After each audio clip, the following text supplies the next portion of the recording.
Proyectando. Sí, señor. ¿Cuál? Ah, Rosa, la que dice sensibilidades somáticas 1.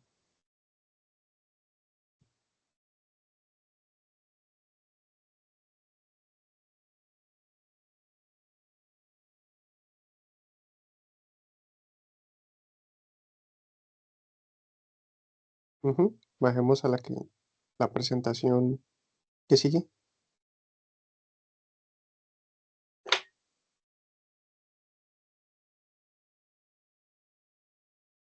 Sí, maximicémoslo. Listo.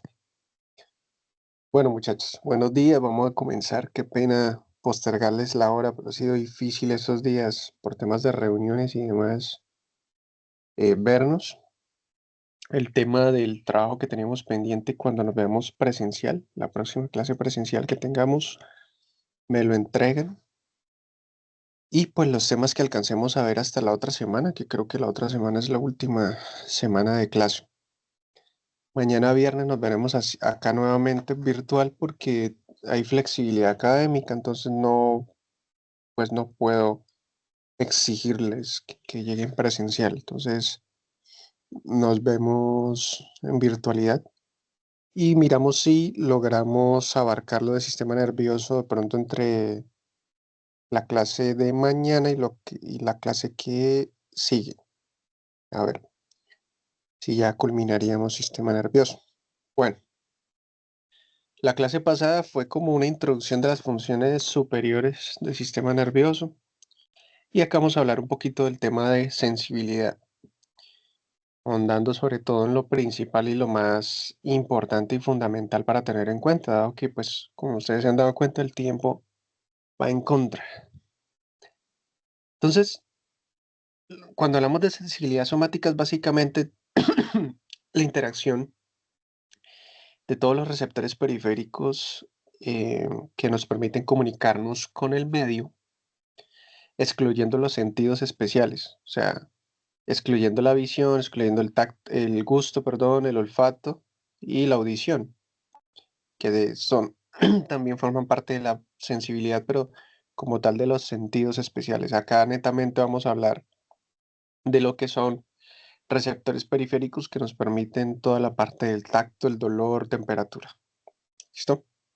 Entonces, tenemos diferentes receptores que nos permiten detectar estímulos y básicamente estos estímulos se podrían dividir en cuatro grandes vertientes que son mecanorreceptores. O sea, en mecanorreceptores entra todo lo que es tacto fino, tacto grueso, presión, vibración.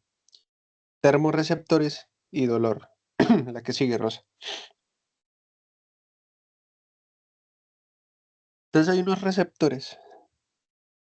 eh, Esta lámina de Gayton les muestra más o menos los tipos de receptores o las diferencias que hay entre los receptores. Sí, entonces, por ejemplo, tenemos las terminaciones nerviosas libres que ustedes las ven ahí, que se ven como en forma de ramificación. Eso les permite abarcar un territorio amplio y están involucradas en diferentes procesos, ¿sí? En diferentes estímulos. Entonces, por ejemplo, en el dolor son muy importantes. El- Están los receptores que se encuentran junto con los folículos pilosos, que es lo que permite cuando hay movimiento en la parte del vello, en la zona de la superficie corporal, pues podemos percibirlo, ¿no? Corpúsculo de Pacini para la parte de la vibración bueno, y cambios, no solo vibración, sino cambios de presión a nivel corporal eh, bruscos o súbitos. Tenemos otros como por ejemplo el uso muscular, el aparato de Golgi, que ya son a nivel de músculo y a nivel tendinoso. Quiero que vayan como tarea buscando las funciones de los diferentes tipos de receptores. Ahí ya les di algunos. Básicamente, independientemente del receptor, la función final o el efecto final es que este receptor tiene un cambio. Está en un estado basal y tiene un cambio que hace que varíe de su estado basal a un estado de estimulación. Y al haber un estado de estimulación, él básicamente genera una despolarización. Entonces, al despolarizarse, pues genera una señal que le permite enviar hacia el sistema nervioso central, pues la información. Entonces,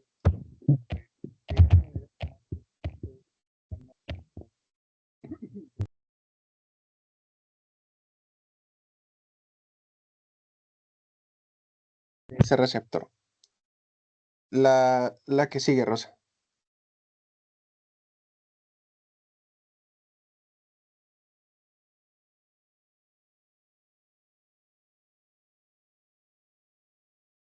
Entonces, entre uno de los tantos receptores que tenemos el de órgano de Ruffini, que básicamente tiene esta conformación que vemos acá, que nos permite detectar variaciones en el tejido, en la deformación del tejido, ¿sí? Sobre todo cuando es prolongado. Por ejemplo, un objeto que presiona o que presiona sobre nuestras piernas o sobre nuestras manos, ¿sí?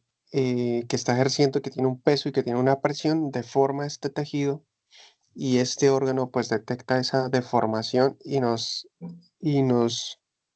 envía en todo momento señales de que tenemos un objeto que tiene un peso determinado contra nuestro cuerpo y que está ejerciendo una presión. Diferente a, por ejemplo, el corpúsculo de Pacini que está atrás. Rosa, retrocedamos un momentico. El corpúsculo de Pacini que ustedes lo ven ahí es una fibra, es básicamente una fibra nerviosa envuelta en unas capas. Esas capas, obviamente estamos hablando acá que estos receptores son microscópicos. Y estas capas, cuando hay una deformación del tejido, ellas pues se deforman en sí mismas y generan una despolarización de la fibra que está en el centro. Pero este órgano, si el tejido permanece deformado, rápidamente tiene una adaptación y ya deja de enviar señales. Por lo tanto, él evidencia cambios súbitos en la presión o en la deformación de los tejidos. No sirve para informar a largo plazo y esto es una característica que vamos a ver de ahora en adelante en los diferentes receptores, que hay receptores que permiten eh, dar información en todo momento y hay receptores que no, hay receptores que tienen una adaptación muy rápida y entonces pues ya no nos permiten seguir enviando esas señales. Ahora sí avancemos. El que sigue, Rosa. El que sigue. Bueno, entonces acá hay un concepto de los tipos de fibras. Entonces, básicamente los tipos de fibras o las fibras se clasifican. Hay muchas clasificaciones en las fibras nerviosas, pero una de ellas es según el tamaño de la fibra y si está mielinizada o no está mielinizada. Entonces, por ejemplo, eh, los receptores como por ejemplo el de Meissner, los receptores de los folículos pilosos, los de Pacini, pues envían señales nerviosas por unas fibras tipo A. Las fibras tipo A suelen ser de conducción rápida porque son fibras grandes. Sin embargo, bueno, hay fibras tipo A, B y C.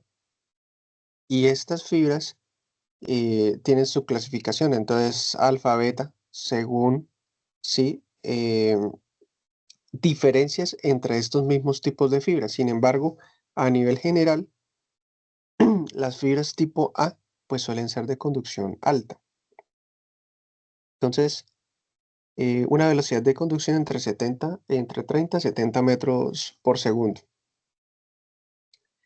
Mientras que, por ejemplo, algunas terminaciones nerviosas libres utilizan fibras A, pero delta, y con velocidades de entre 5 y 30 metros por segundo. Eso depende del tipo de estímulo que necesitemos llevar. La que sigue, por favor.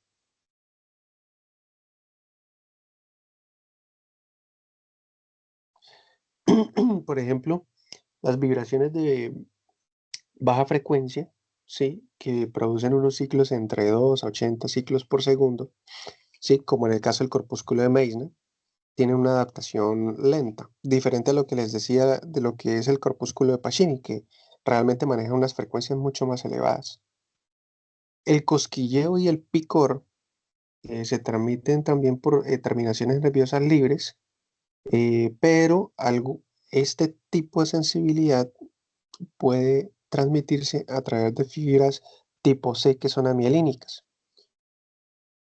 La velocidad de conducción depende del tamaño de la fibra y de si están mielinizadas o no. Entonces, una fibra muy pequeña y que no esté mielinizada no conduce tan rápido. En este caso, el cosquilleo y el picor no se transmiten con una alta velocidad. La que sigue, por favor. Bueno, entonces, lo importante es que reconocer los receptores y lo que capta o lo que hace cada tipo de receptor. Yo ya les dije algunos, les encargo que me investiguen cómo funcionan los otros, cómo funcionan los de temperatura, por ejemplo. Y lo segundo más importante, después de entender los receptores, es entender las vías por donde se van las señales que estos mismos receptores originan. Entonces, estos receptores básicamente se comunican a través de un potencial de acción que se genera en esa fibra local del receptor y pasa, ¿sí? Al nervio local donde pertenece y este nervio llega a la médula espinal. Y en la médula espinal, pues hay unas vías que ustedes recuerdan que vieron en anatomía, en neuroanatomía. Entonces, básicamente, pues hay dos vías, que una es la columna dorsal leniscomedial y otra la del sistema anterolateral. Entonces, vamos a verlo. La que sigue, por favor.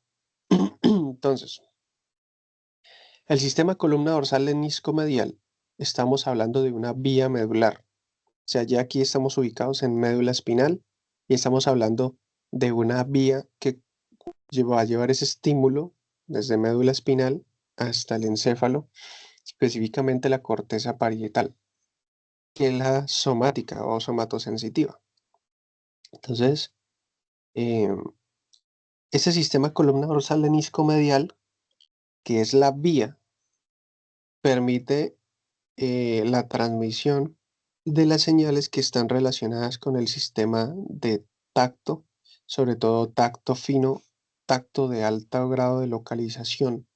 Es el tacto que usamos en el ejemplo de la clase pasada para tocar un objeto y determinar las características del objeto, como por ejemplo su textura, como por ejemplo qué tan blando es, como por ejemplo de qué material puede estar hecho. Este tipo de señales se transmiten por esta vía. Sensación de tacto que requiere graduación fina de intensidades. Lo que yo les decía cuando estábamos suturando y había una comunicación entre la presión que yo tengo en mis tejidos y la fuerza que yo ejerzo. Eso requiere una graduación fina, ¿sí? De mi parte motora, pero que va en una graduación fina de lo que es la percepción de qué tanta presión tengo en los tejidos. Entonces, de esta manera, yo puedo determinar eh, qué tanta deformidad o deformación hay en los tejidos, qué tanta presión tengo en ese momento. Entonces, la vibración, pues la vibración normal, ¿no? La detección de varios ciclos por segundo de un movimiento que generalmente no es brusco, sino que es muy sutil y que se genera contra la piel. Sensaciones que indiquen movimiento contra la piel, por ejemplo, cuando un objeto o un insecto se desplaza a través de la piel, pues podemos más o menos ubicar con cierto grado de precisión su posición. Posiciones de las articulaciones, lo que yo les decía, eh, una persona con los ojos cerrados puede saber si está con las piernas cruzadas, o si está de pie, si está sentada, cómo está su cuerpo en determinado momento. y la presión en estas mismas articulaciones, si está levantando un peso o si hay alguna presión sobre la parte articular, algún peso. Y sensaciones de presión que pues requieren también una graduación de intensidad muy fina. Como se dan cuenta,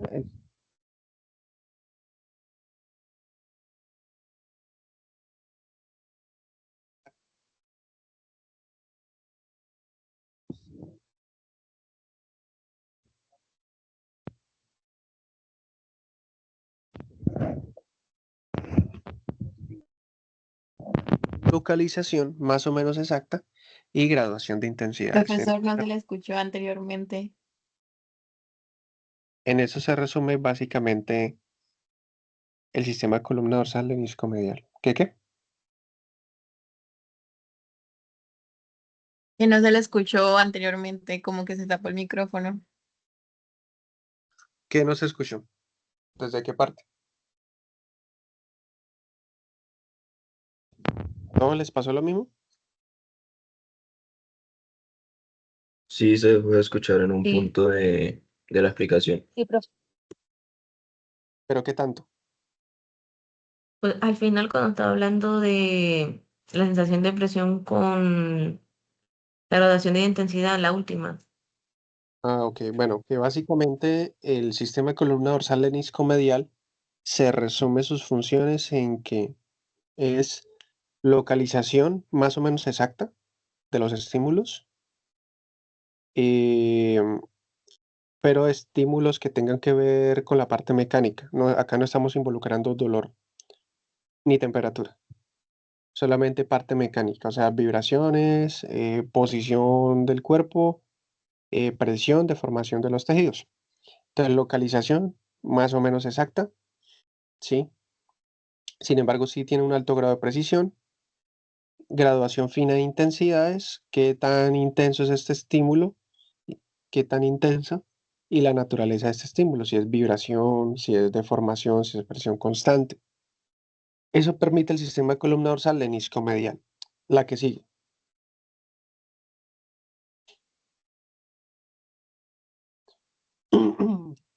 Perdón.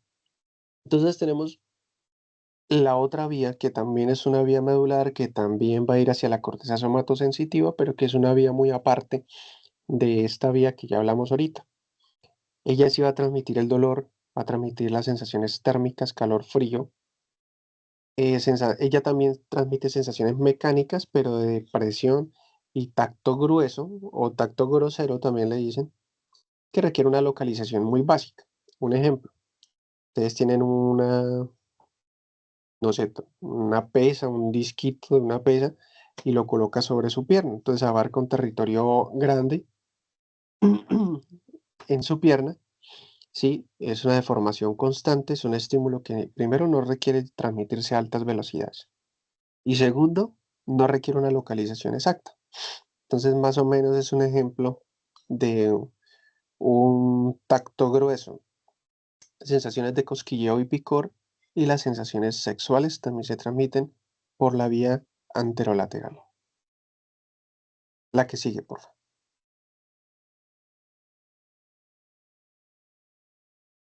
Entonces, la vía del sistema columna dorsal lenisco-medial. Estos estímulos pues llegan, como les decía, a la médula espinal a través de sus nervios locales, raíces locales llegan y entran a la médula espinal, sí, en el dermatoma, perdón, en el dermatoma correspondiente al nivel de esa estructura, ¿sí? Estas son fibras mielínicas que ingresan a la médula y generalmente se dividen en dos ramas, una rama medial y una rama lateral. Entonces la rama medial casi siempre en este mismo sentido asciende, ¿sí? Y se va por la misma columna dorsal. Ya vamos a ver una imagen de eso para que se guíen. Y la rama lateral suele penetrar por la parte del asta dorsal. Acuérdense que todo lo que es sensitivo ingresa por las astas dorsales o las astas posteriores de la médula espinal y todo lo que es motor suele salir por las astas anteriores. Entonces, penetra en las astas posteriores, en las astas dorsales, ¿sí? Y generalmente se divide en varios fascículos para hacer sinapsis ahí mismo a diferentes niveles de esa lámina a nivel medular. Sigamos, Rosa, para ver si en la otra está la imagen. Entonces, bueno, ahí sí. Entonces, en la imagen de la izquierda, ustedes ven cómo entra por la parte posterior donde dice nervio raquídeo y ven una división medial que entra de una vez en donde dice columna dorsal. Hay una parte lateral, hace sinapsis en diferentes láminas, en diferentes porciones de ese mismo segmento medular. Entonces, bueno, estas divisiones de la médula espinal ustedes vieron en neuroanatomía.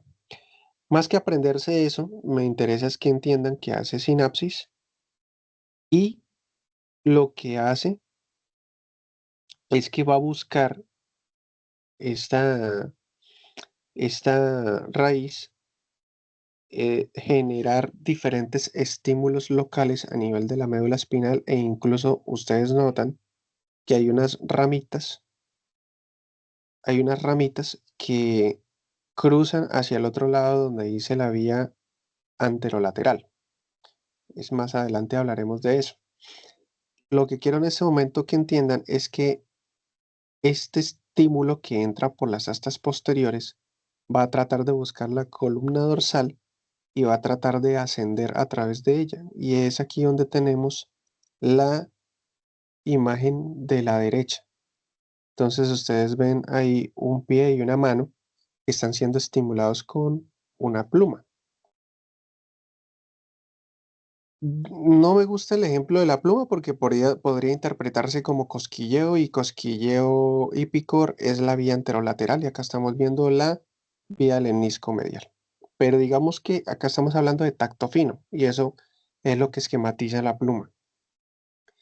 Ustedes están viendo que en la mano y en el pie hay una sensación de un tacto, ¿sí? Un estímulo. Y entonces este estímulo entra por las astas posteriores y en las astas posteriores hace sinapsis y asciende. Cuando asciende, en determinado momento, muy cerca del bulbo raquídeo, estas vías se decusan y se van hacia la parte contralateral y siguen ascendiendo y pasan el bulbo raquídeo y pasan la protuberancia y pasan el mesencéfalo hasta que llegan y hacen escala en la zona del tálamo que ustedes están viendo ahí, donde dice complejo ventrovasal del tálamo, y de ahí se van hacia la corteza. Entonces, para las vías sensitivas, nosotros también tenemos una decusación de las fibras, así como se ve en la parte motora. Y eso es lo que quiero que tengan presente. Y este sistema que ustedes están viendo acá, esta gráfica, se llama columna dorsal lemnisco medial, ¿sí? Porque se va por la parte de las columnas dorsales, ¿sí? Para llevar ese estímulo sensitivo. Quiero que entiendan más o menos esta vía, cómo es que sucede, cómo es que se decusan las fibras, pero sobre todo que sepan la vía, qué sensaciones son las que llevan y que la relacionen con alto grado de localización. Sigamos, Rosa.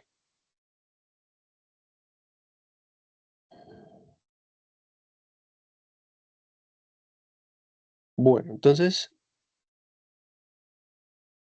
cuando las fibras del sistema columna dorsal lemnisco-medial ascienden y que les dije que llegaba al tálamo, el tálamo es como si mostrara, al igual que la corteza cerebral, un mapeado muy básico de localización corporal. Entonces, cuando estas fibras llegan al tálamo, es como si se empezaran a distribuir. Unas fibras van para la extremidad inferior, otras fibras van para la extremidad superior, otras van para la cara.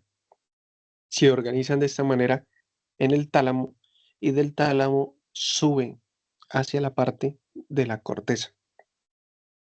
Por eso es que yo les decía que si usted le quitara al paciente la corteza somatosensitiva, el paciente todavía podría tener algún grado de sensibilidad y eso estaría dado por el tálamo.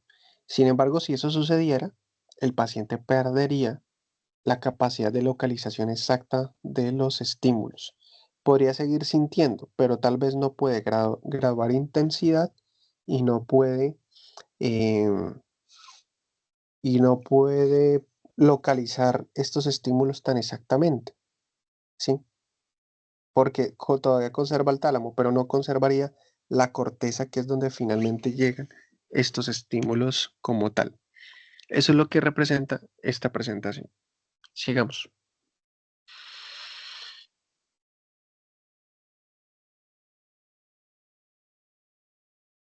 Entonces, ya aquí llegando a la corteza como tal, entonces hicimos escala en el tálamo y ya la última parte o el destino final que llega de este estímulo, pues es la corteza somatosensitiva, que pues tiene unas divisiones, como vimos la clase pasada. En esa introducción estamos hablando de que pues la corteza somatosensitiva está ubicada en el lóbulo parietal. em, Tenemos un área somatosensitiva tipo 1 y un área tipo 2, que el área tipo 2 es más de asociación. Y acá, pues en esta corteza somatosensitiva, nos va a llegar esta vía final del sistema columna dorsal leniscomedial. Va a llegar, va a llegar acá en esta zona y pues nos va a permitir la interpretación de estos estímulos como tacto fino, y tacto de alto grado de localización, etcétera, que ya definimos previamente.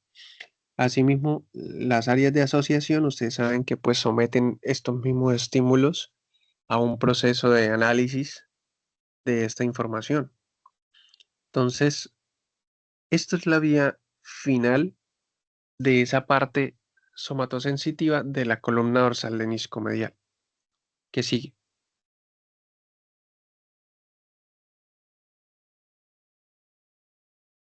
Antes,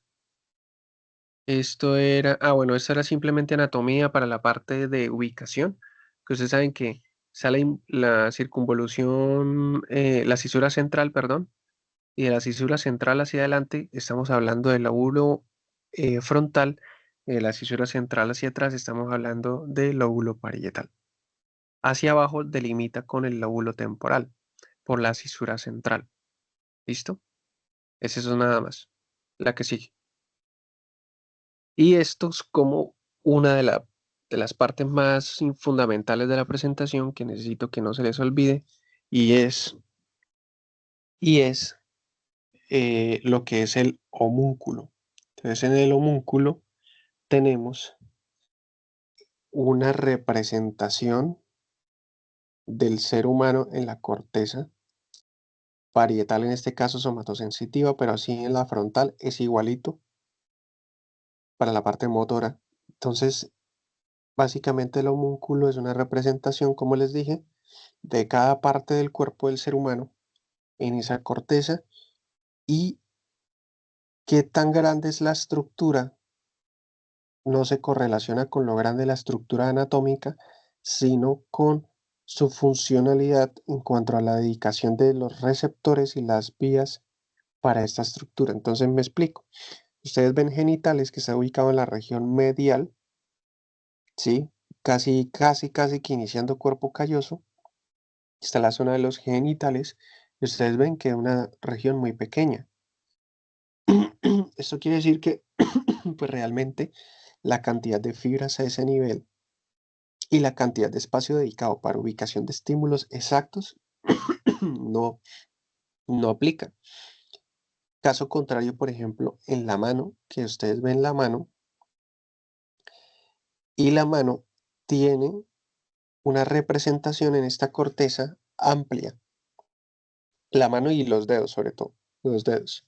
Esto quiere decir que la cantidad de receptores y los tipos de receptores, tanto para la ubicación de tacto fino, localización exacta, determinación de texturas, es alta. Y no solamente es alta, sino que asimismo como hay una cantidad de receptores alta, hay una cantidad de fibras y de vías que llegan a esta región de la corteza y por lo tanto la corteza le dedica más espacio de almacenamiento a eso para poder discriminar muy bien los estímulos.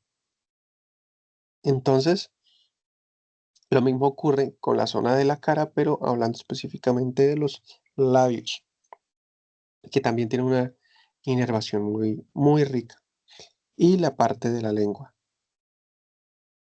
Entonces no quiero que se les olvide el homúnculo. ¿Por qué? Porque el homúnculo, como ustedes ven que tiene una representación en la corteza, en pacientes que tengan daño cortical o un accidente cerebrovascular, imagínense que cualquier zona de esta se compromete. Entonces el paciente puede perder la sensibilidad en mayor o en menor grado dependiendo del tipo de lesión o incluso la pérdida total de la sensibilidad en esa zona. ¿De qué es sensibilidad? Porque acá estamos hablando de corteza sensitiva. La que sigue, por favor. Y entonces, muchachos, pues acá hay unas capas que la vez pasada, la clase pasada hablamos de esas capas que usted toma una lesión en una lesión, no, una biopsia en sacabocado de la corteza y usted va a encontrar esto, hacia abajo, diferentes tipos celulares. Bueno, lo que a mí me interesa realmente es la parte de funcionalidad y que comprendan como tal la función de la corteza somatosensitiva. Mire ahí donde dice área somatosensitiva 1, y entonces le dicen muslo, tórax, cuello, ahí están representando básicamente el homúnculo, lo están nombrando.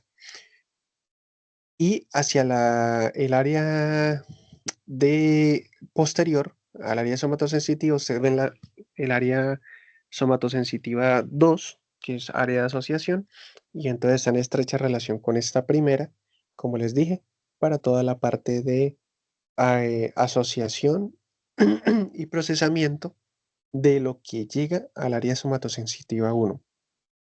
Miren la estrecha relación también que tiene la somatosensitiva 1 con la corteza motora primaria. Una correlación muy grande entre sensibilidad y la parte motriz. Continuemos, por favor.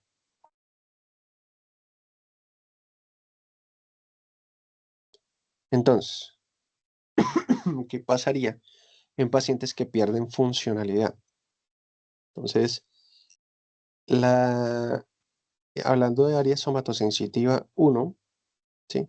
O la somatosensitiva solamente, si tuviéramos una resección bilateral de esta área, pues el paciente sería incapaz de localizar diferentes sensaciones, diferenciar estos tipos de sensaciones. Sin embargo, puede hacerlo en modo rudimentario, lo que yo les decía. ¿Por qué puede hacerlo en modo rudimentario? Porque todavía conserva el tálamo.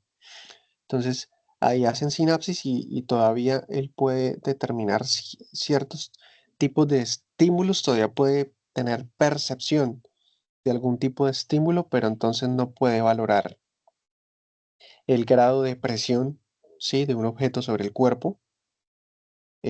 No puede, tiene dificultad o no puede realmente valorar el peso de los objetos, por mucha diferencia que usted les ponga dos pesos de diferente tamaño muy evidentes. Si lo pone con los ojos cerrados a que discrimine ese peso, no va a poder hacerlo. Es incapaz de valorar la configuración o la forma de los objetos, que esto se llama esterognosia. O sea, básicamente usted le pasa un objeto, lo que hablamos la clase pasada, él lo toca y trata de terminar, no puede terminar la naturaleza de este objeto y tampoco puede valorar las texturas. Eso sería lo que sucedería. Si no es bilateral, sino que es de una sola, pues esto se produce en menor, en menor medida que si la resección bilateral, ¿sí? Y sobre todo, pues del área contralateral, porque acuérdense que las fibras se decusan, entonces va a tener afectación sensitiva del área contralateral. Sin embargo, persiste en algún grado porque hay acuérdense que las vías se decusan en más de un 90%, pero nunca es un 100%, y hay algunas vías que siguen por ese mismo lado y llegan a esa zona de la corteza, entonces por eso los pacientes, pues digamos que sí conservan todavía algo de sensibilidad. La que sigue, por favor.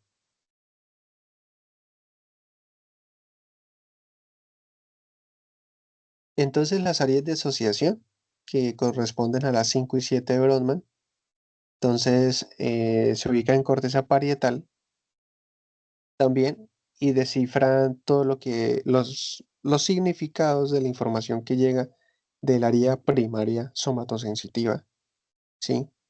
Reciben también señales del complejo basal del tálamo y no solamente eso, sino que tienen una comunicación con la corteza visual y la corteza auditiva. Mm, no sé si ustedes han escuchado que hay personas que cuando sufren de vértigo le recomiendan quitarse los zapatos y pisar el suelo con sus pies y poner la mano sobre una mesa o sobre una superficie rígida. Eso es por esta razón, porque en el vértigo el paciente tiene una descompensación de todos los sentidos que dan como resultado la sensación de equilibrio, que son la visión, la audición y el tacto. Entonces, muchas veces el paciente tiene problemas de oído interno y el paciente pues tiene vértigo, ¿sí? Hay una estimulación que genera que el paciente piense que se está moviendo, pero si el paciente se descalza y pisa una superficie dura, rígida, estable y también pone las manos sobre una superficie, esto amortigua un poco el vértigo al decirle al cerebro que el paciente en su parte de tacto está encontrando que está sobre una superficie estable, porque ante el oído interno el paciente se está moviendo o puede estar dando vueltas, aunque el paciente esté quieto, pero ante su tacto el paciente está en reposo en una superficie estable. Entonces esta información de todos los sentidos siempre se está conjugando. Por eso ustedes ven ahí que en esta área tiene comunicación con la corteza auditiva y la corteza visual. ¿Listo? Le da un significado y entonces entiende lo que está llegando de los receptores según todo este procesamiento y análisis. La que sigue, por favor.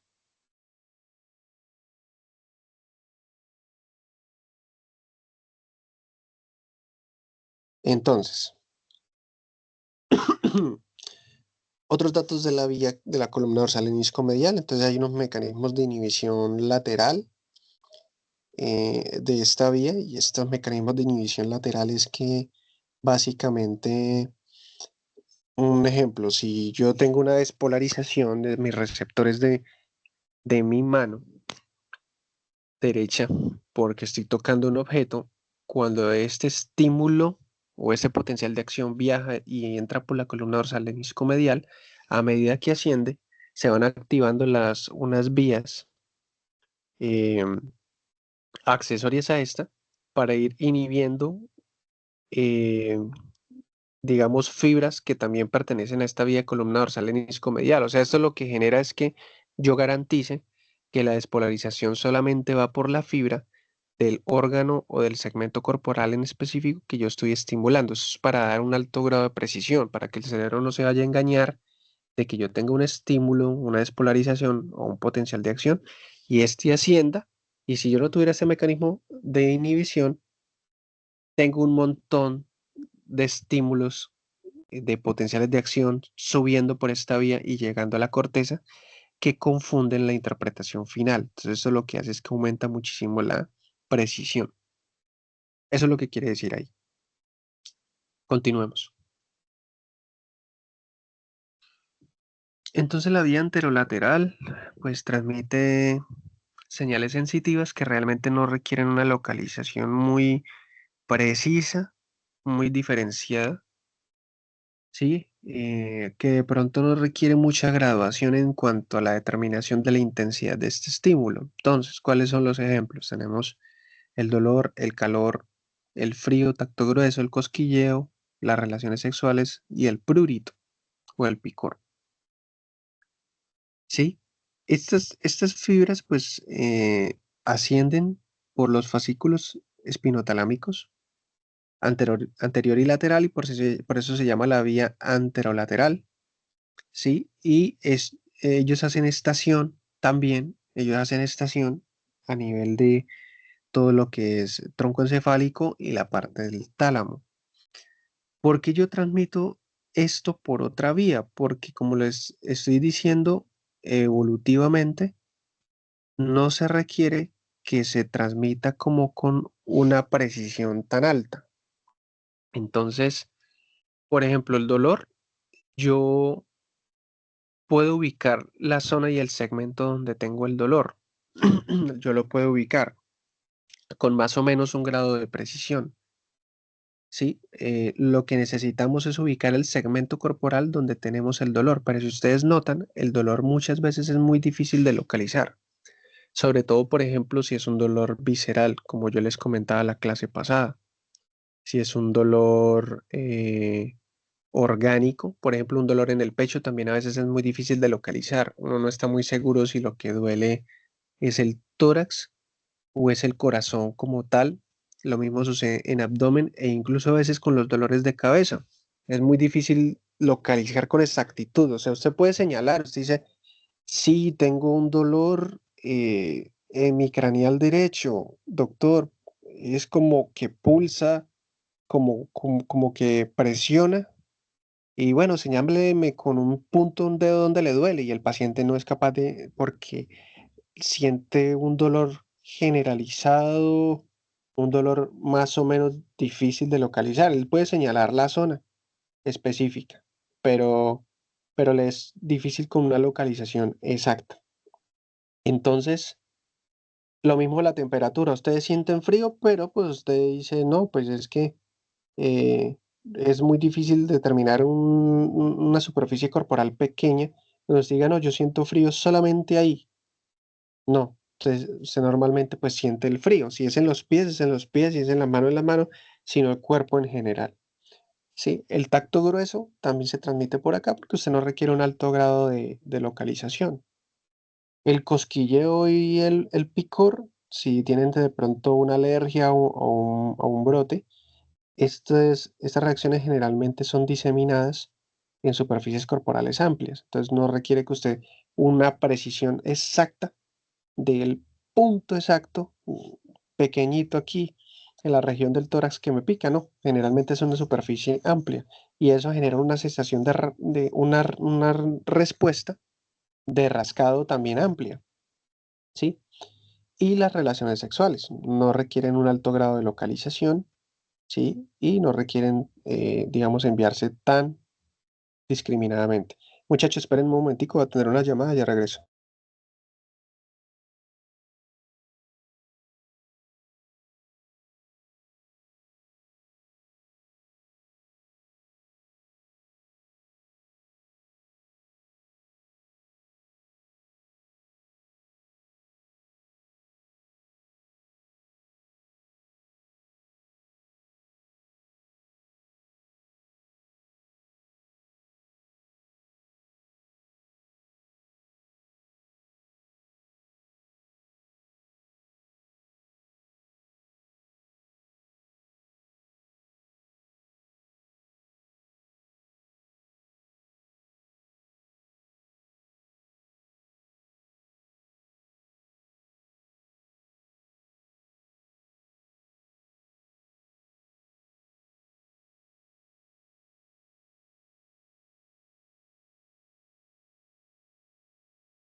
¿Aló? Listo. ¿Me escuchan, muchachos? Sí, profe. Listo.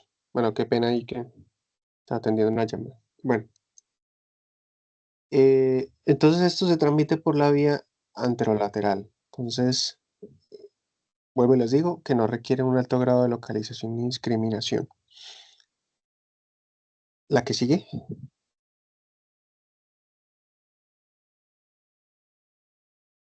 Entonces, esta imagen, bueno, se puede parecer a la que vimos anteriormente, pero eh, nos muestra realmente una vía muy distinta. Acá estamos exponiéndonos al calor de una vela que puede transmitir dos sensaciones diferentes. Una es el dolor y la otra es el calor. Entonces, igual, independiente del segmento corporal que estemos involucrando, llega por las astas posteriores. De allí hace sinapsis en diferentes láminas, pero lo que me interesa es que sepa que de una vez ahí mismo se decusa, ¿sí? Y pasa hacia la zona anterior en lo que es ya la vía anterolateral realmente y asciende por ese mismo lado de la vía anterolateral. O sea que aquí la decusación sucede prácticamente en el mismo segmento corporal al que llega. Entonces ahí asciende. Cuando, cuando estas vías, esta vía asciende, lleva estas sensaciones y hace estación ahí a nivel del tálamo. Ustedes saben que en el tálamo hay como si fuera una especie de homúnculo chiquito también de distribución de los segmentos corporales y de aquí se distribuye hacia la corteza y nos da las sensaciones que previamente hablamos. Miren que la distribución es distinta porque acá va pues por la parte anterolateral de la médula, mientras que anteriormente vimos que en la lemnisco medial va por la parte posterior. Entonces, lemnisco medial, parte posterior, se decusa más que todo a nivel de bulbo raquídeo y mesencéfalo y alto grado de localización y discriminación de estímulos. Vía anterolateral, entonces, decusación de las fibras en el mismo segmento corporal, asciende, asciende por la parte anterolateral y lleva sensación de tacto grueso, picor, relaciones sexuales, temperatura y dolor. ¿Listo? Entonces, esa es la diferencia entre ellos. La que sigue, Rosa, por favor. Ah, bueno, ya terminamos. Entonces, este es el capítulo de sensibilidades somáticas 1. Generalidades de lo que es la parte sensitiva, de lo que es la parte sensitiva en, en general. Ya el siguiente capítulo vamos a ver otras cositas, que es el que sigue ahorita, que complementan este capítulo. Rosa, porfa, bueno, ¿les quedó alguna duda de este capítulo?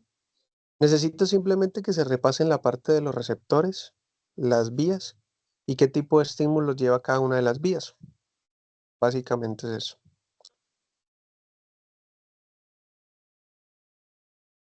¿No hay preguntas? Bueno, Rosa, pongamos porfa la que dice sensibilidades somáticas 2. ¿Es esta? ¿No se ve? ¿Cómo? ¿No se ve? A mí me parece acá que estamos todavía en la que acabamos de ver ahorita. Ah, ok, un momento.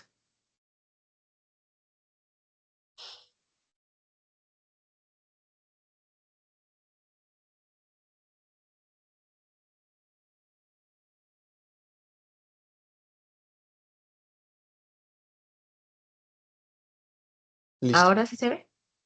Sí, ahora sí se ve, sí, señorita. Bueno, sensibilidades somáticas 2. Vamos a la pregunta.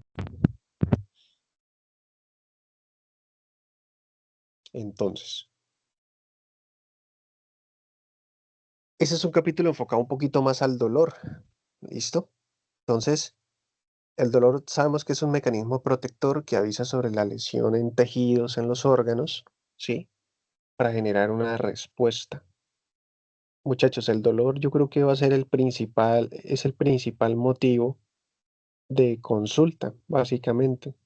Ustedes, cuando se gradúen de 10 pacientes que tengan en consulta, 9, 8, 9 van a ser por motivos de consulta relacionados a dolor de algún tipo, ¿no? Dolor musculoesquelético, dolor articular, dolor tipo cefalea, dolor orgánico en abdomen, tipo cólico, dolor torácico, dolor de todos los tipos. El dolor es el que motiva realmente a consultar porque pues es una sensación entre comillas desagradable, entre comillas desagradable, que pues motiva a que el paciente quiera retirarlo de alguna manera.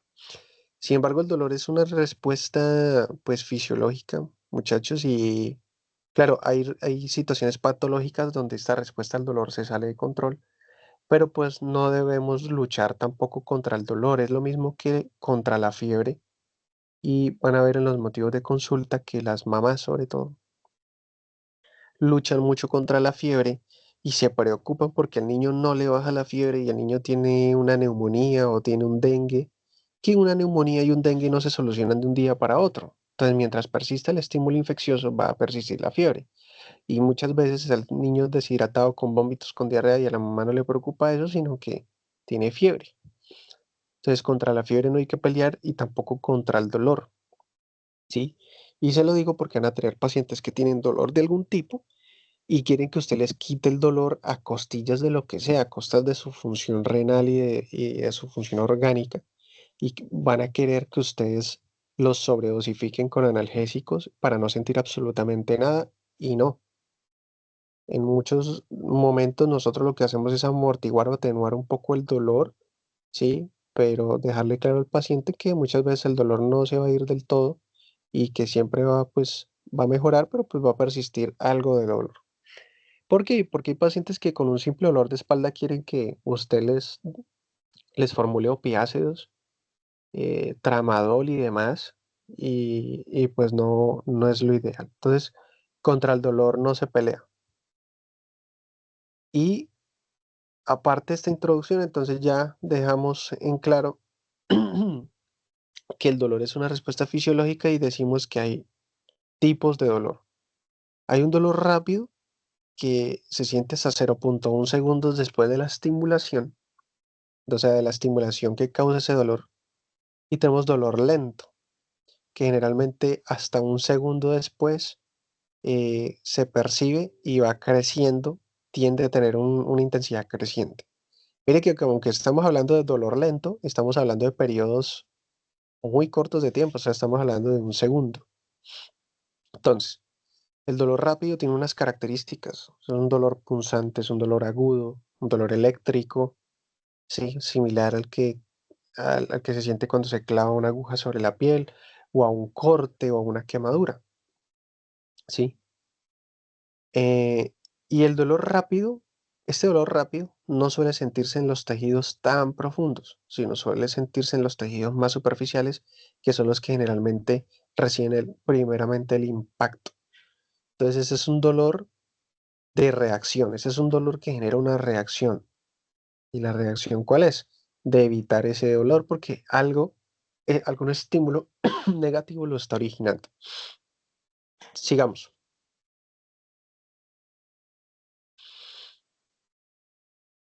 El dolor lento suele ser un dolor urente, es un dolor sordo, pulsátil, un dolor nauseoso, un dolor crónico, que suele estar asociado a destrucción tisular, ¿sí? Tiene capacidad de transmitir sufrimiento, suele ser insoportable y suele ser prolongado. Ejemplo de dolor rápido y de dolor lento. Entonces, dolor rápido. Yo eh, me acerqué a la cocina, no me fijé que la plancha ahí de la estufa estaba caliente, ¿sí? Y descargué el brazo. Inmediatamente me quemé y mi reacción, ¿cuál es? Retirar la extremidad, yo la retiro. Ejemplo de dolor lento. Entonces, por ejemplo, un cólico renal, ¿sí? Un cólico renal es un ejemplo de dolor lento. El dolor de una apendicitis, un dolor lento.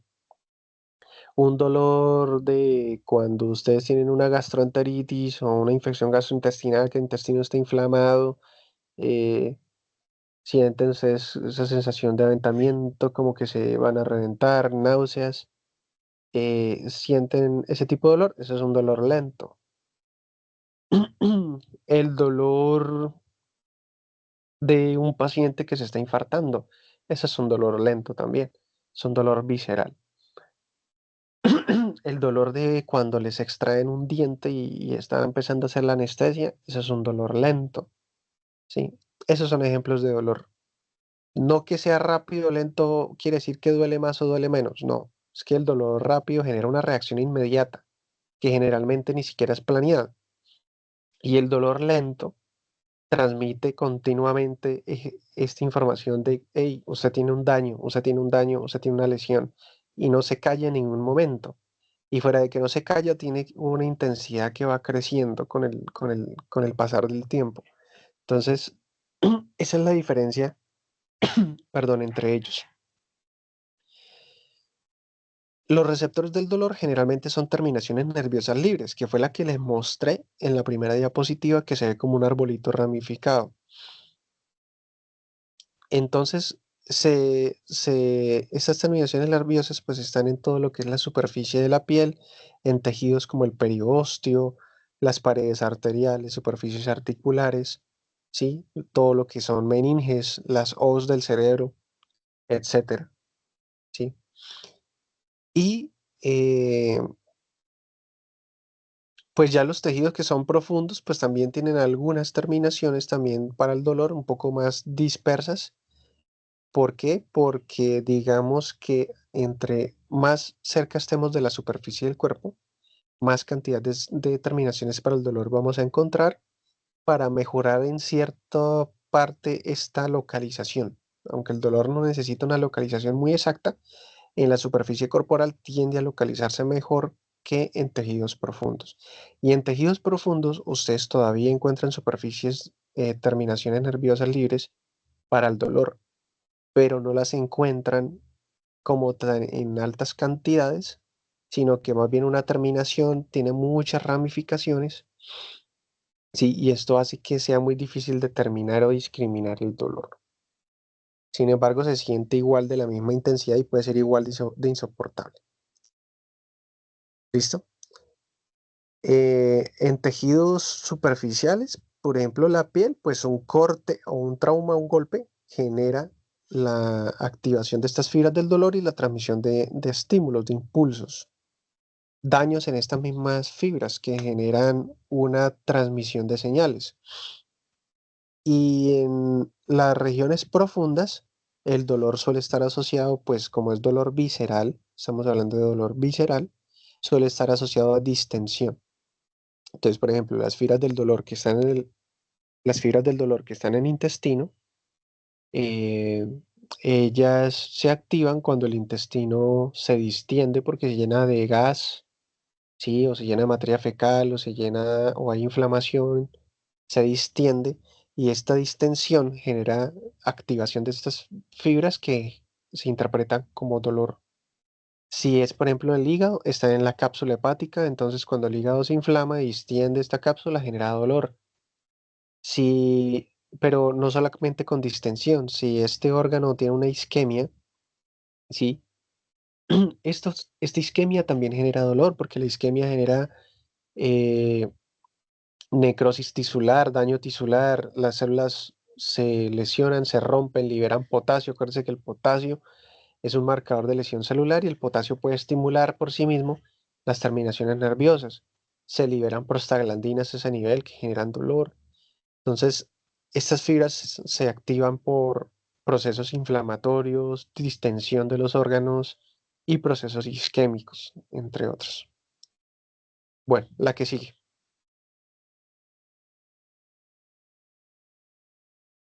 Entonces el dolor rápido, pues como les decía, desencadenado por estímulos mecánicos y térmicos. Mecánicos, pues un corte, puede ser por un arma cortante, un elemento cortante, o puede ser corto punzante, corta y es profundo, o corto contundente, corta y golpea. ¿sí? Eso depende del tipo de arma también, eso lo van a aprender más adelante. Todos esos son estímulos mecánicos. Y químico, pues pueden ser, por ejemplo, las quemaduras de cualquier tipo. Pueden ser quemaduras por, bueno, es térmico, quemaduras térmicas, perdón. Mecánico, lo que les dije, y químico, pues puede estar asociado asociado a productos químicos sobre la piel, ¿sí? Por ejemplo, el alcohol sobre una herida, o un ácido, o un cáustico, por ejemplo, un producto irritante, ¿sí? Entonces, eh, tenemos sustancias que estimulan el dolor. Entonces, la bradicinina o la bradiquinina también la pueden encontrar. La histamina, los iones potasio, los ácidos, pero acuérdense que acá estamos hablando de ácidos corporales, ¿sí? La acetilcolina y algunas enzimas proteolíticas. Si estas sustancias están en una alta concentración en las terminaciones nerviosas libres, eso se va a interpretar como una señal positiva para el dolor. ¿Listo? Y muchas de estas sustancias pues están involucradas en dolor rápido y otras en dolor lento. ¿Listo? Los receptores pues para el dolor realmente tienen escasa o nula adaptabilidad. ¿Qué quiere decir esto? Por ejemplo, el corpúsculo de Pacini que detectaba vibraciones y deformación rápida del tejido, él tiene una adaptación rápida. Eso quiere decir que si usted presiona una parte del cuerpo de alguien, el corpúsculo de Pacini va a avisar que usted está ejerciendo una presión. Si usted esa presión la mantiene, el corpúsculo de Pacini, pasados ciertos segundos, rápidamente se inhibe y ya deja de pasar esta sensación de deformidad. ¿Cómo sé yo que la deformidad entonces se mantiene, que la presión? Porque está, por ejemplo, el de Ruffini, que ese sí es de adaptación lenta y él sí puede durar horas transmitiendo esa sensación o esta información de deformidad del tejido. Eso es un receptor de adaptación lenta y rápido, ¿no? Lento Ruffini y rápido Pacini. Entre menos adaptabilidad tenga un receptor, más tiempo puede seguir enviando las señales. Y los receptores del dolor tienen una adaptación lenta o prácticamente escasa o nula. Esto quiere decir que si yo tengo un estímulo nocivo persistente, yo voy a seguir enviando señales del dolor, ¿sí?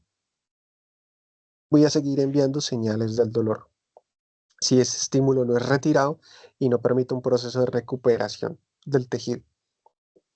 Es por eso que hay pacientes que tienen dolor crónico, por ejemplo, pacientes que tengan algún tipo de hernia discal o algún tipo de lesión compresiva o algún tipo de lesión osteomuscular que persiste. Estos pacientes van a seguir teniendo dolor y van a tener un dolor crónico, ¿sí? Entonces, los receptores del dolor tienen escasa o nula adaptación. Seguimos, la que sigue. Entonces, fibras para el dolor.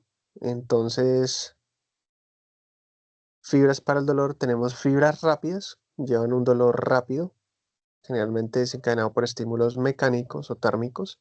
Estamos hablando acá de golpes o quemaduras. Se transmiten por fibras A de tipo delta, una velocidad, ya saben que si estamos hablando de A, pues son fibras técnicamente grandes y que están mielinizadas. Se transmiten a velocidades de entre 60 y 30 metros por segundo, que eso para nuestra superficie corporal es bastante rápido. Las lentas, pues sobre todo llevan estímulos, perdón, dolor desencadenado por estímulos químicos. Acuérdense que eh, estamos hablando de neurotransmisores sobre todo. También puede por estímulos mecánicos o térmicos y se transmite por fibras tipo C. Estas fibras suelen ser fibras amielinizadas. Repito que no permiten una discriminación tan precisa, pero igual pueden transmitir una intensidad del dolor muy alta y se transmiten con velocidades de 0.5 a 2 metros por segundo, que realmente sigue siendo bastante alto, ¿sí? Sino que en comparación con las fibras rápidas, pues se quedan un poco cortas. Entonces, una persona puede sentir dolor por dos vías. Una persona puede sentir dolor por dos vías. Una, Cuando recién tiene la lesión, entonces yo estaba descuidado y puse mi mano sobre una plancha caliente, me quemé, retiré la mano inmediatamente. Eso fue dolor rápido, pero la quemadura fue tan intensa que me quemó piel y tejido celular subcutáneo. Entonces, ahora voy a tener dolor, el dolor que queda posterior a una quemadura, que es un dolor urente. Este dolor, pues, va a persistir hoy, mañana, pasado, y va a ir disminuyendo a medida que el tejido se va a ir recuperando. Mientras tanto, voy a seguir sintiendo dolor. Y entonces ahí estoy sintiendo dolor por esas dos vías. ¿Listo? Continuamos.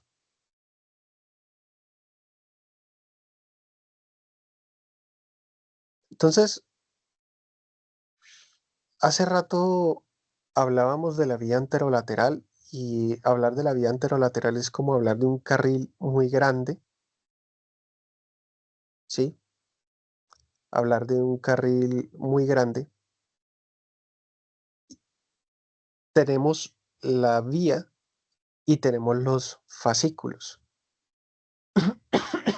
Entonces, los fascículos, pues estamos hablando de unas vías muchísimo más específicas para la parte del dolor y hay unos dos tipos de fascículos grandes básicamente que evolutivamente se han originado. Está el fascículo paleoespinotalámico y el fascículo neoespinotalámico. Entonces, pues vamos a entender las diferencias entre cada uno de ellos. Pásame, porfa, la que sigue, Rosa.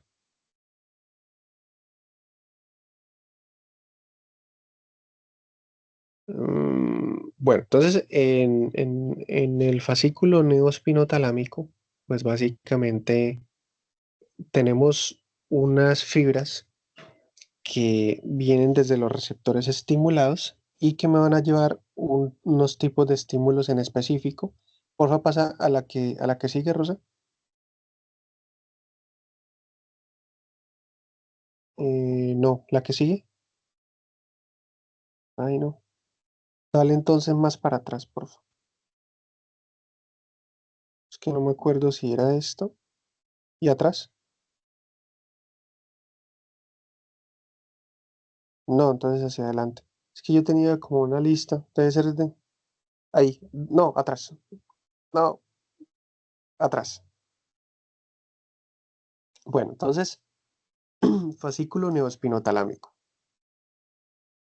El fascículo neoespinotalámico evolutivamente es más reciente. El paleoespinotalámico, como su nombre lo indica, de paleo, es mucho más antiguo.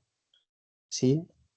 Acá en el neoespinotalámico, pues tenemos fibras A de tipo delta que llegan a las raíces dorsales de la médula, porque estamos hablando de un estímulo sensitivo que llega por las astas posteriores, hace sinapsis localmente, ¿sí? Excitan neuronas de segundo orden y ya esas neuronas pues van a generar las fibras como tal de lo que es el fascículo neoespinotalámico propiamente.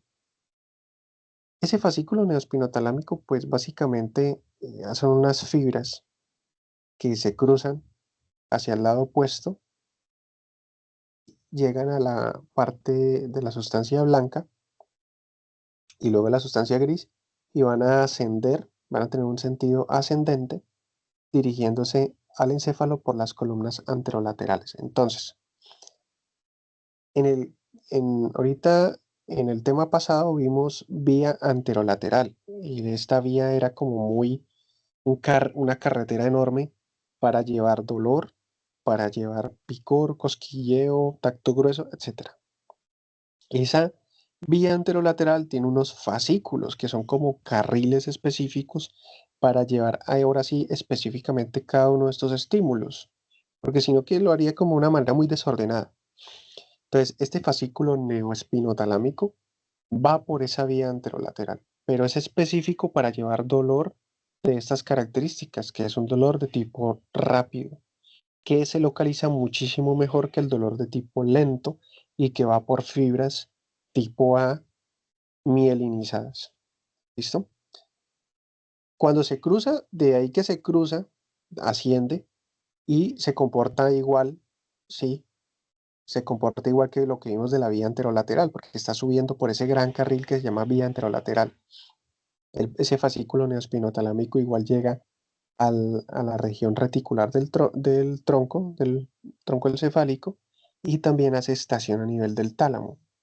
El que haga estación a nivel del tálamo me permite a mí de que si yo tuviera un paciente que le retiro la corteza sensitiva, pues yo voy a seguir teniendo que el paciente percibe dolor porque conserva el tálamo. ¿Listo? Mm, ahora sí la que sigue, Rosa, por favor. Entonces, lleva pues dolor rápido, no es, ahí dice tápido, pero es rápido, o agudo, que se localiza mucho mejor y con mayor precisión que el dolor crónico. Y el neurotransmisor que suele estar involucrado aquí es el glutamato, ¿sí? Es el glutamato. Su acción no dura más que unos cuantos milisegundos, entonces por eso es un dolor de tipo rápido. Se me olvidaba, Rosa, por favor, atrás y atrás. Atrás otra vez, Rosa, por favor. Ah, no, no esta imagen. Porfa, adelántalo para ver si más adelante hay una imagen que necesita explicar.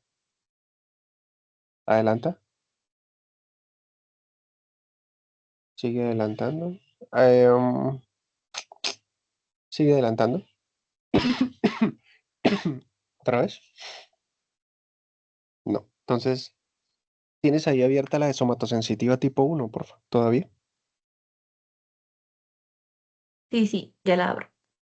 Colócame en el de la vía anterolateral que estaba la vela con el piecito.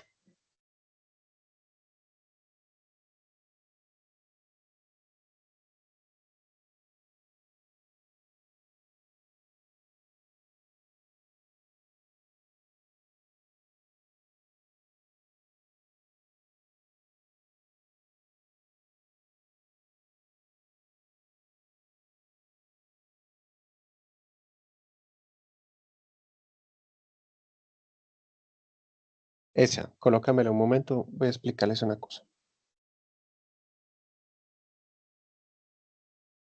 Bueno, miren, esto es vía anterolateral, pero ahí no nos están especificando el fascículo neoespinotalámico, pero ustedes pueden imaginárselo.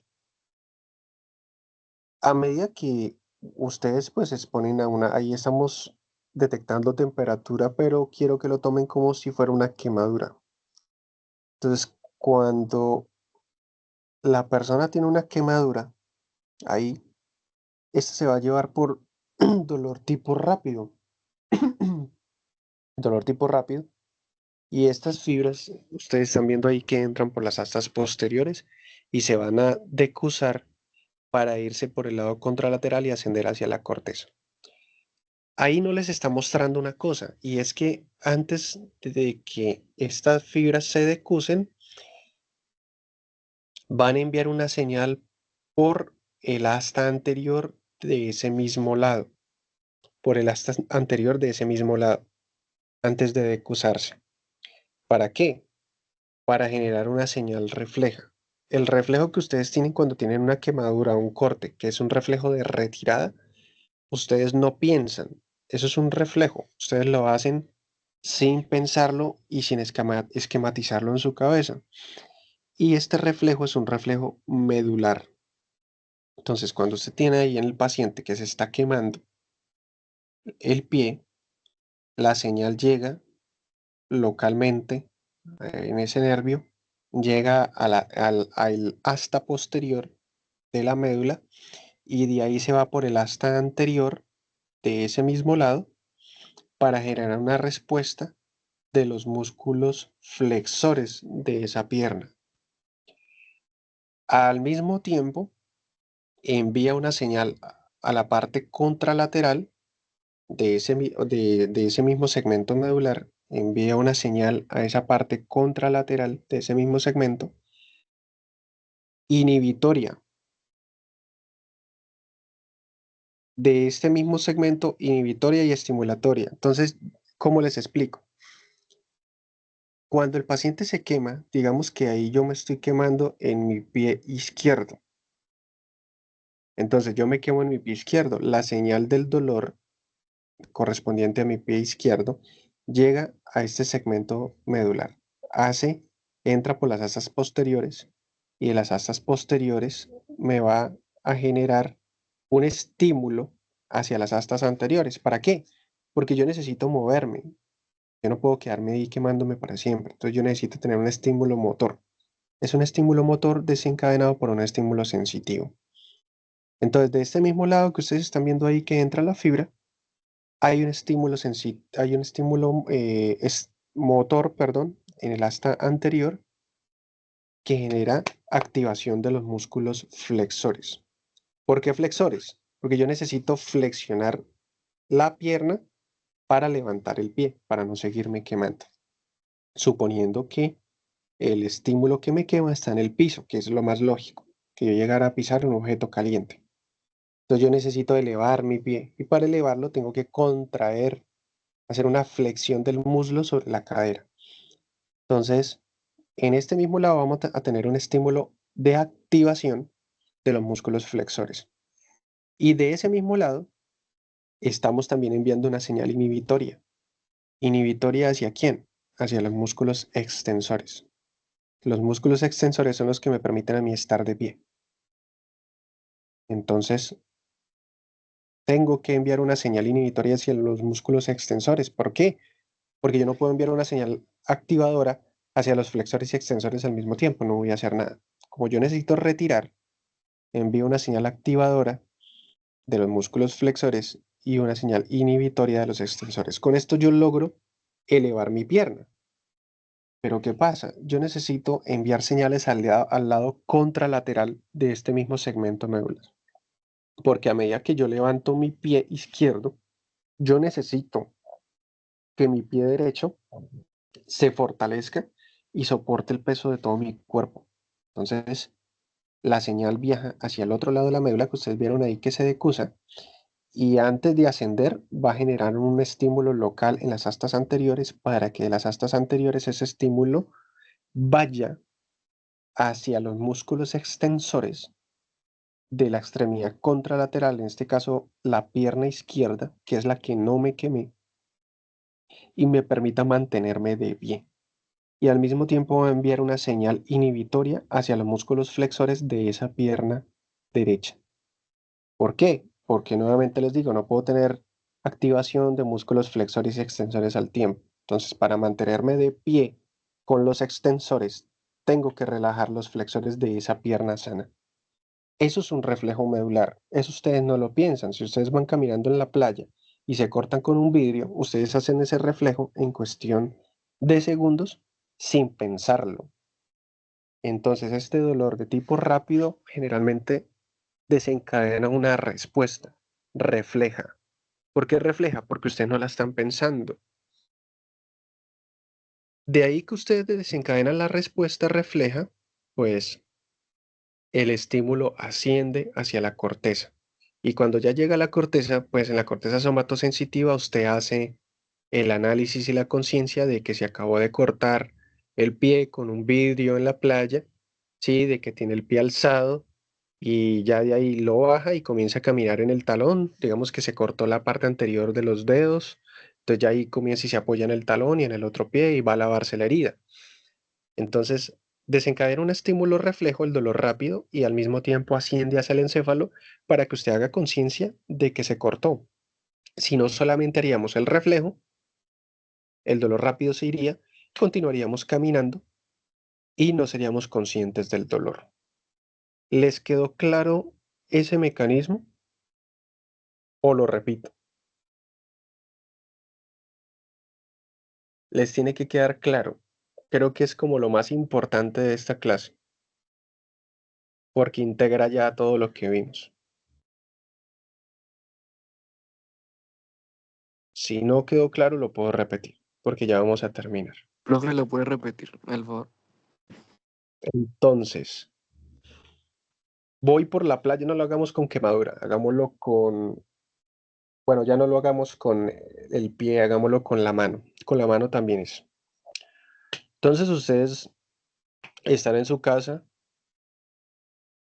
y están cocinando y descargan su mano sobre la plancha de la cocina, sobre la estufa, y la estufa digamos que tiene una plancha, cocinar carne, y ustedes descargan la mano. ¿Qué va a pasar inmediatamente? Digamos que está caliente. ¿Cuál es el reflejo de ustedes cuando la mano cae sobre esa plancha caliente? ¿Qué reflejo hace? Quitarla. Quitarla, pero ¿hacia dónde? hacia el cuerpo de uno.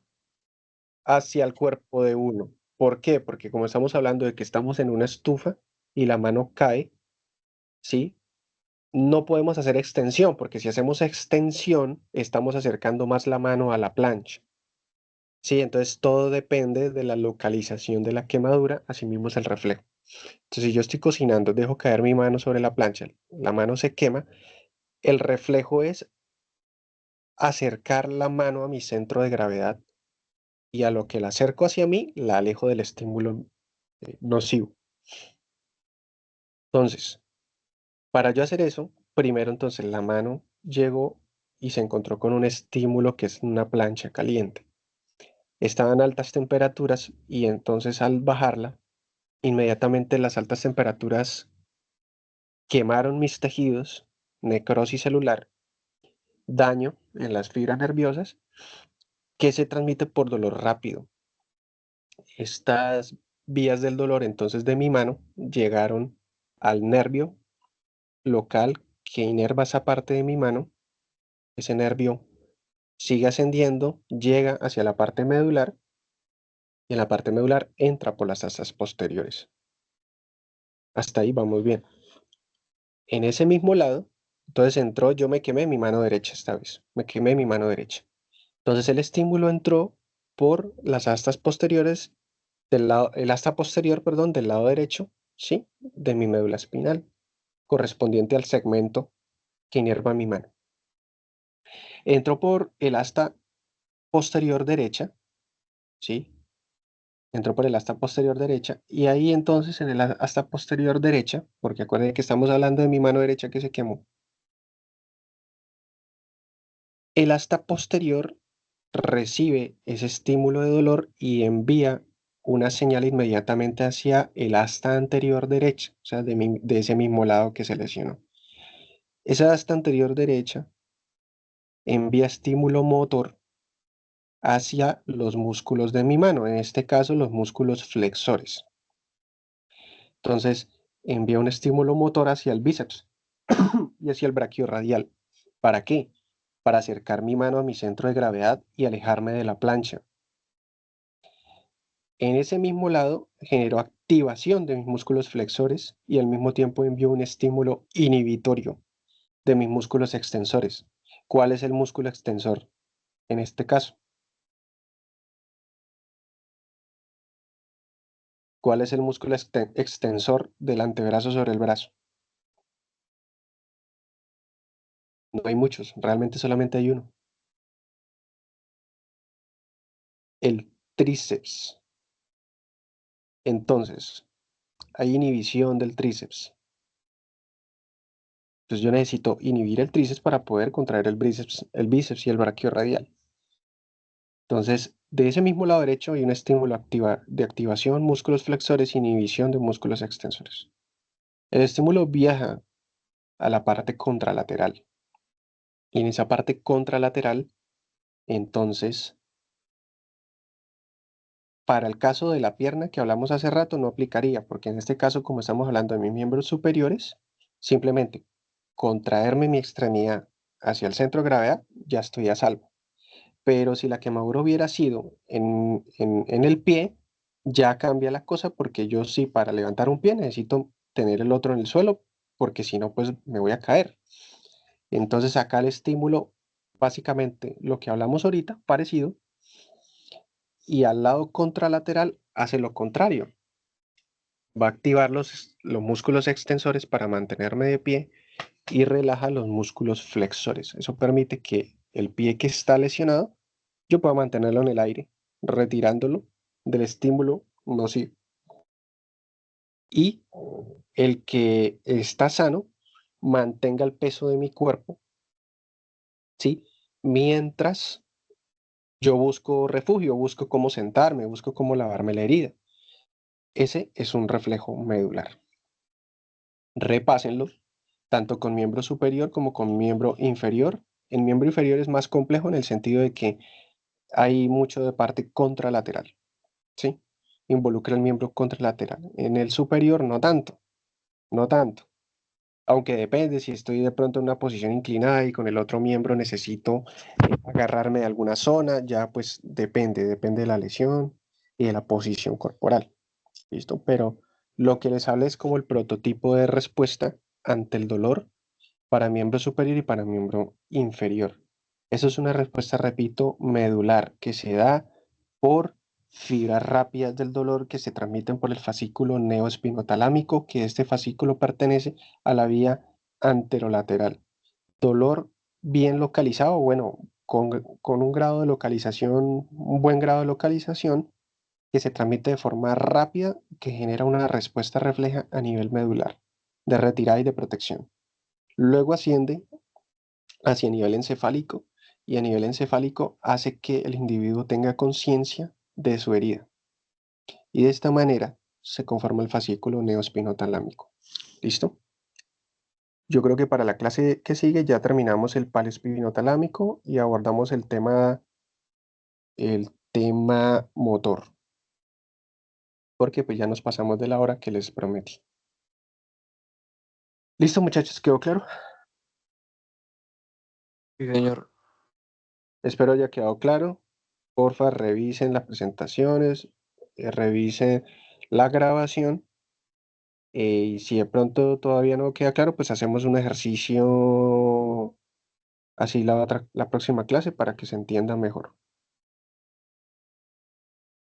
Ya vayan revisando, bueno, falta la parte de paleoespinotalámico e iniciamos con la parte motora que yo les digo ahorita qué capítulos son. Mañana Listo, profe. virtual porque como hay flexibilidad, pues no, pero entonces mañana nos vemos virtual nuevamente, pero mañana yo estoy de turno en la mañana, entonces yo creería que pronto en la noche tocará.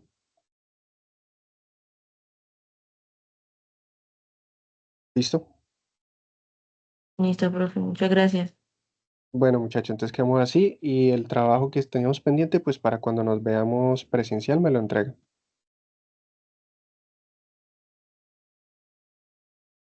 Listo, chicos, se me cuiden, quedamos entonces pendientes. Repasen bien, revisen bien todo y vayan repasando desde ya los temas. Gracias, Listo, profe. profe. Listo, profe, hasta luego. Gracias. Gracias, Gracias, profe, hasta hasta luego, profe. luego. Gracias. Hasta luego.